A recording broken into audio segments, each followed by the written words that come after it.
Hi hello. இன்று நாம் பார்க்க போகிற டாபிக் பார்த்திங்கன்னா நின்று போன கடிகாரம். இந்த இதுவும் உங்களுக்கு ரொம்ப பிடிக்கும்னு நினைக்கிறேங்க. வாங்க கதைக்குள்ளே போகலாம்.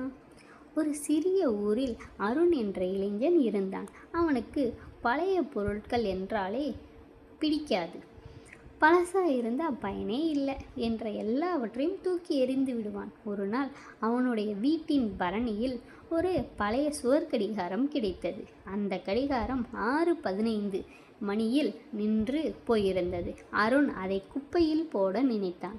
அப்போது பக்கத்து வீட்டில் இருந்த வயதான தாத்தா சொன்னார், அந்த கடிகாரத்தை தூக்கி எறியாதே, அது நின்ற நேரத்திற்கு ஒரு கதை இருக்கு.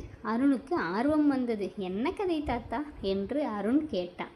தாத்தா சிரித்து கொண்டே சொன்னார், இந்த கடிகாரம் கடைசியாக ஓடிய நாள் இந்த ஊரில் பெரிய வெள்ளம் வந்த நாள். அன்றைக்கு சரியாக 6:15 மணி. இந்த கடிகாரத்தோட உரிமையாளர் தன் உயிரியே பயணம் வைத்து ஆற்றில் சிக்கிய 3 குழந்தைகளை காப்பாற்றினார். அருண் அமைதியாக கேட்டுக்கொண்டிருந்தான். அதுக்கப்புறம் என்று அருண் கேட்டான். தாத்தா மெதுவாக சொன்னார், அவர் மட்டும் திரும்பி வரவில்லை. அருணுக்கு அந்த கடிகாரத்தை பார்த்ததும் மனசு கனத்தது. அன்றிரவு முழுவதும் அதை சரி செய்ய முயற்சி செய்தான்.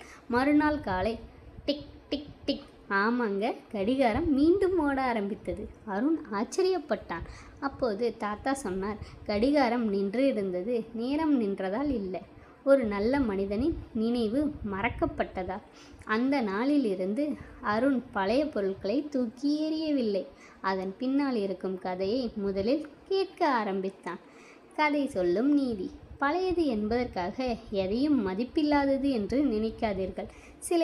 சில பழைய பொருட்களுக்குள் நம் மறந்து போன அழகான நினைவுகள் இருக்கும். நன்றி.